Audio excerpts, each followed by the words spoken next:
주님께서 여러분과 함께 요한이 전한 거룩한 복음입니다. 주님 영광 받으소서.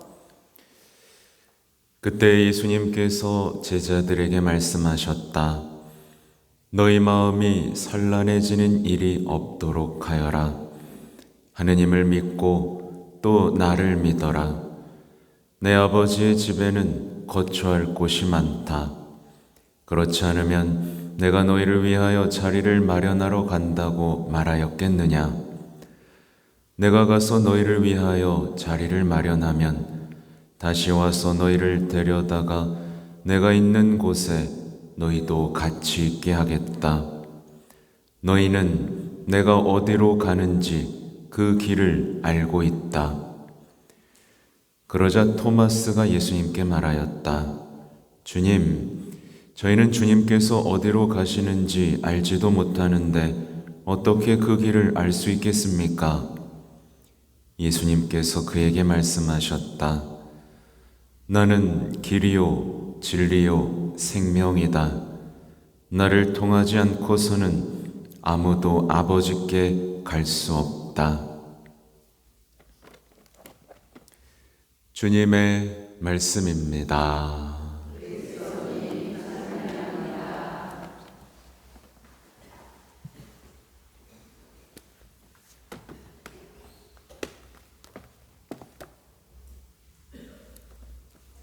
참 예수님, 강론에 앞서서 레지오 단원들 손 좀 들어보실래요? 레지오 이거밖에 없었나? 더 있는데 왜 안 들지? 또 오늘 레지오 강의가 있습니다. 강의가 있는데 좀 다르게 보려고 많이 노력을 조금 더 레지오를 이렇게 일으킬 수 있는 방법들을 좀 찾고 있는데요. 우리부터 잘해야 되는데, 그쵸? 아무튼 그래서 이 본부 쪽에 홈페이지를 들어가 봤더니 올해 희년에 대한 교육들이 이루어지고 있었고 또 33일간의 봉헌도 하라는 지시사항이 있었더라고요. 전달됐어요? 아무튼 그래요.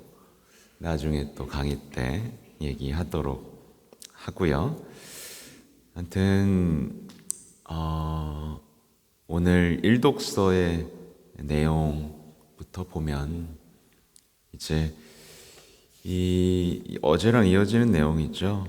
그래서 예수님께서 우리를 위해 우리를 사랑하셔서 오신 이야기, 그리고 돌아가시고 부활한 이야기, 어떤 이런 얘기들이 뭐라고 말하죠?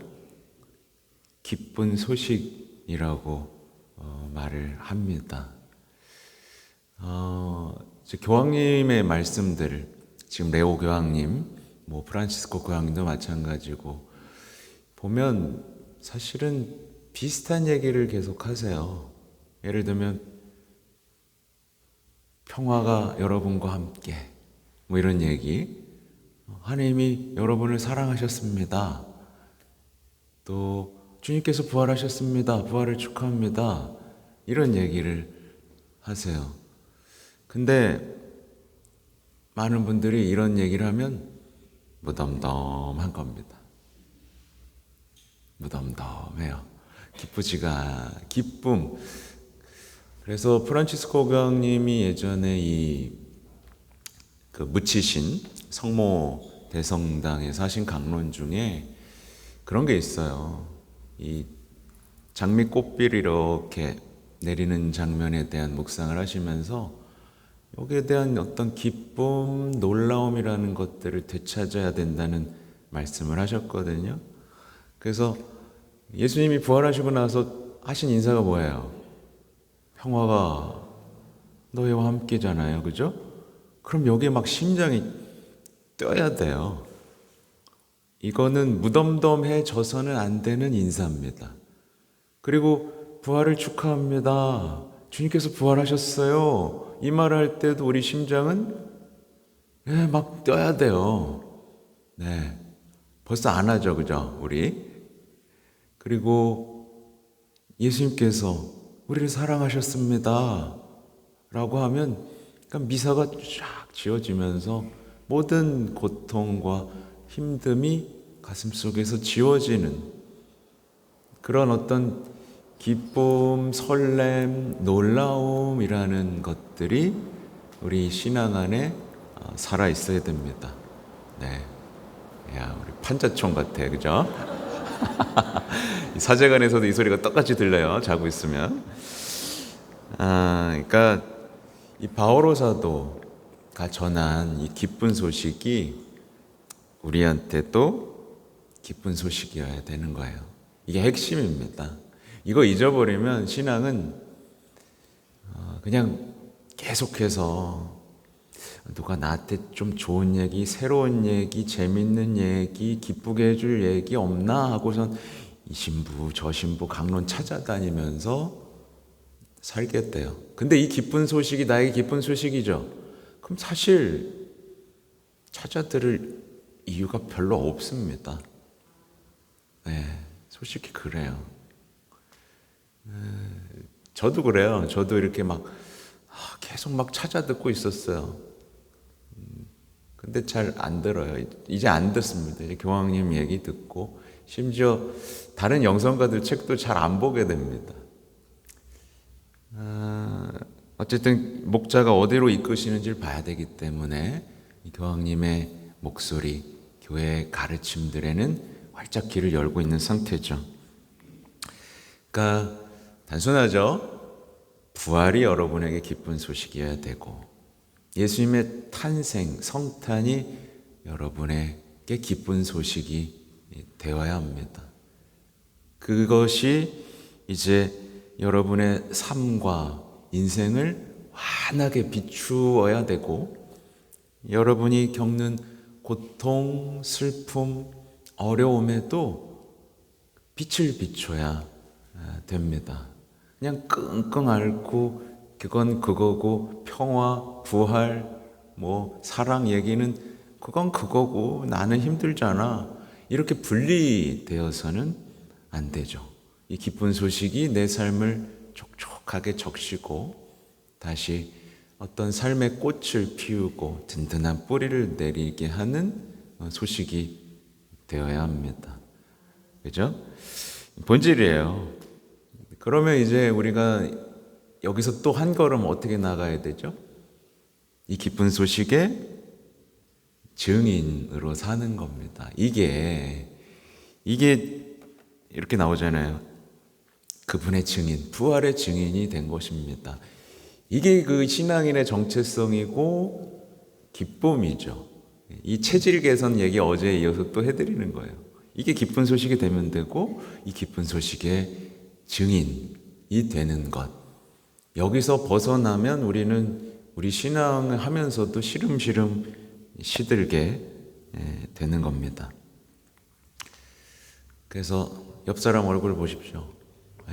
그리고 인사하세요. 주님께서 부활하셨습니다. 주님께서 탄생하셨습니다.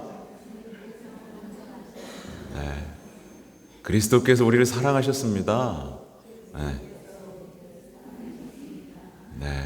이거예요, 그냥. 이게 우리 심장을 다시 뛰게 하는 것.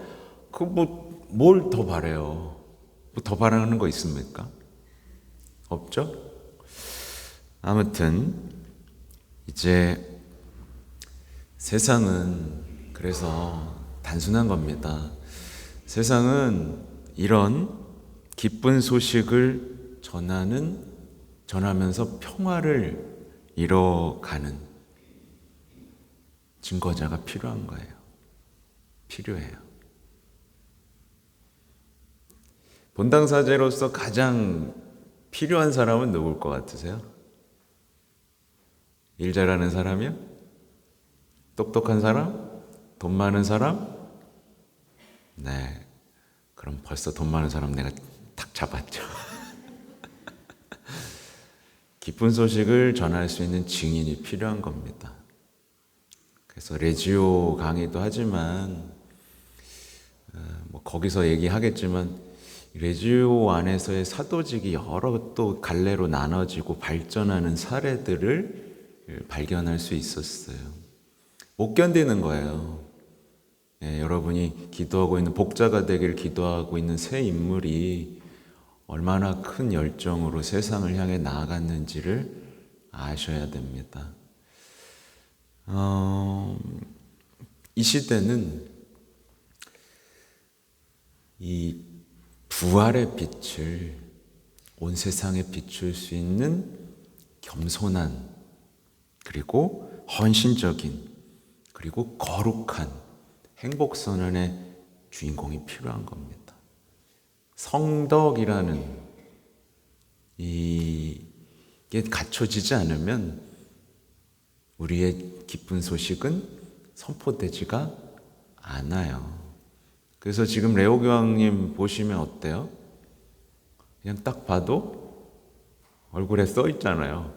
겸손, 친절, 따뜻함 써 있죠? 네, 써 있어요. 보면 그냥 좋죠? 네, 그러니까 여러분도 서로 얼굴 보면서 좋아해야 돼요. 네, 제 얼굴은 어떤지 모르겠어요. 별로 안 좋죠, 아직. 저는 한참 모자라기 때문에. 근데 전보다 좀 나아지고 있는 것 같아요.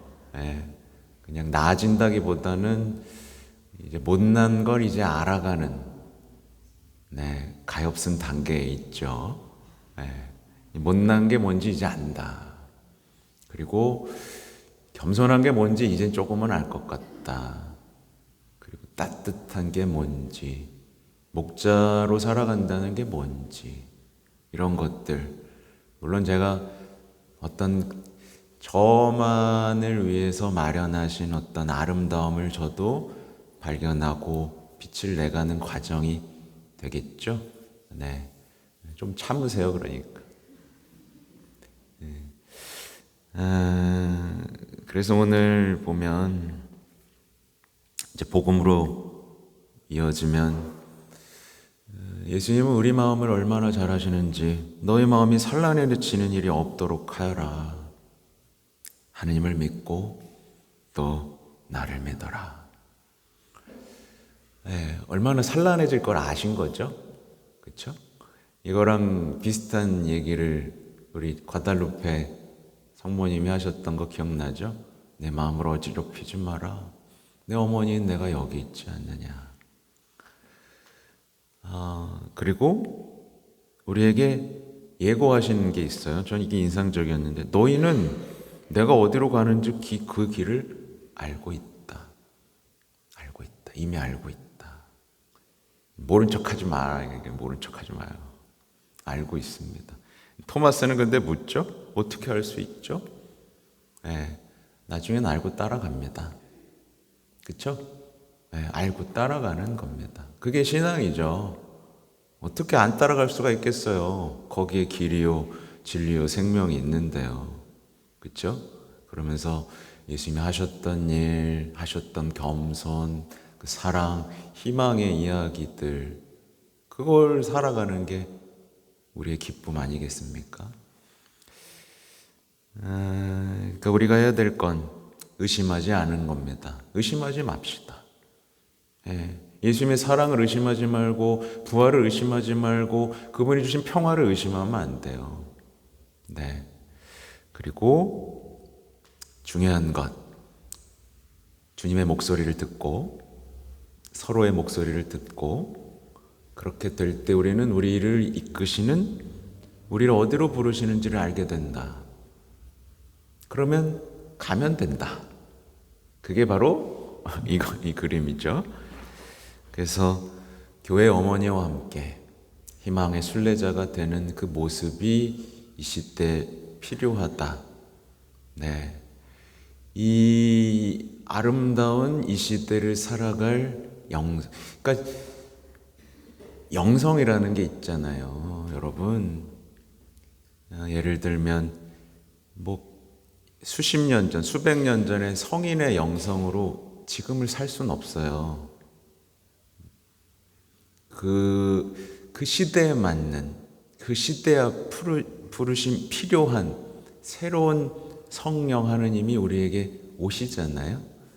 아무튼 지금 교황님의 행보는 계속해서 사람들을 만나시고 그들이 필요하다고 도와달라고 하세요.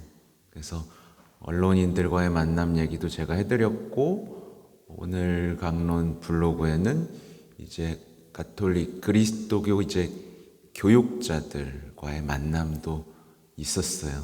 그러니까 그들에게 자꾸 용기를 북돋아 주세요. 특히 이제 아우구스티노 성인의 말을 빌려서 우리가 잘 살면 시대도 좋아질 것이다. 네, 이게 정답이에요. 이게 진리예요, 여러분. 못 사는 사람을 끌어내린다고 세상이 좋아지지 않습니다. 우리가 잘 살면 시대도 좋아집니다. 우리가 우리의 역할, 우리의 언어, 우리의 행동들이 과연 정말 무장을 해제하게 하고 서로 사랑하게 하고 마음을 열게 하는 소통의 언어인가 정말 봐야 되고, 제가 성모 울타리에서 했는데 안 올린 영상인데, 특히 젊은이들, 여러분 젊은이들에게서 희망을 보셔야 돼요. 아셨죠? 그리고 여러분의 꿈도 꿔야 돼요. 노인과 젊은이들이 만나야 돼요. 노인은 더 아름다운 세상을 꿈꾸고 젊은이들도 그 꿈을 꾸는 것들, 그들이 결국 세상을 바꿀 거란 말이에요. 여러분이 지지해 주시고 함께 해 주시고 동반해 주셔야 됩니다. 젊은이들은 미래를 뺏겼단 말이에요. 우리가 되찾아 줘야 되는 얘기들. 그리고 교육자들에게 한 얘기들 중에 지금 우리 청소년들이 겪고 있는 문제를 정확하게 보세요. 청소년들, 세상이 너무 피상적이고 개인주의적이고 정말 불안한 관계 방식 속에 빠져들고 있다 보니까 애들이 자꾸 고립돼요. 엄마 아빠와 있으면서도 고립되는 현상들이 생기게 되고, 또 이 학교에서의 가르침도 깊은 사랑과 어떤 진리가 아니라 다 상대주의 파편화된, 전혀 인생을 사는데 어떤 영적인 뿌리가 되지 못하는 그런 것들이 가르쳐지고 확산되고, 미디어들이 점점 아이들의 정신을 장악하고, 그래서 서로 듣지 않아요. 이제 서로 듣지 않고 성찰도 안 되고, 인생에 대한 성찰, 또 대화할 수 없이 바쁘게 몰아치는 생활 방식 속에서 외로워지고 있다. 여러분도 그렇잖아요. 어른들도 못 버텨요. 이 시대의 흐름에서 고립되고 외로워지는 것에서 자유롭지 않은데 지금 아이들이 어떤 걸 겪고 있을지 끔찍하죠. 근데 우리는 이 상황에서 찾아야 된다는 거죠. 그래서 교육자들한테 고마워하는 건데, 이건 우리의 몫이기도 합니다. 그죠? 우리의 몫이에요. 한국의 어려움은 한국 사람들이 제일 잘 알아요. 그렇죠? 우리 본당이 어떤 어려움을 겪고 있고, 우리 지역사회에서 어떤 어려움을 겪고 있고, 우리 아이들이 어떤 어려움을 겪고 있고, 그게 곧 우리가 어디에 헌신하고 사도직을 해야 되는지. 레지오, 우리끼리 기도만 하는 걸로 멈춰서는 안 됩니다. 과연 우리가 어디에 파견돼서 어디에 빛을 비추고 누구를 이끌어야 되는지를 고민할 때 레지오는 살아나는 거고, 각 사도직들, 뭐 제3회들 있죠? 이런 것들도 다 살아나죠. 그게 아니라 지금 한계가 뭐냐면 자기들끼리 모여있는 한계가 있죠. 참 여러 가지로 제가 보면서 왜 안 되는지, 어떻게 해야 되는지에 대한 고민들을 하게 되는데, 여러분 더 기도해 주시기 바랍니다. 아무튼 아셨죠? 기쁜 소식의 증거라는 것을 여러분의 신앙의 중심으로 되찾으시기 바랍니다. 아멘.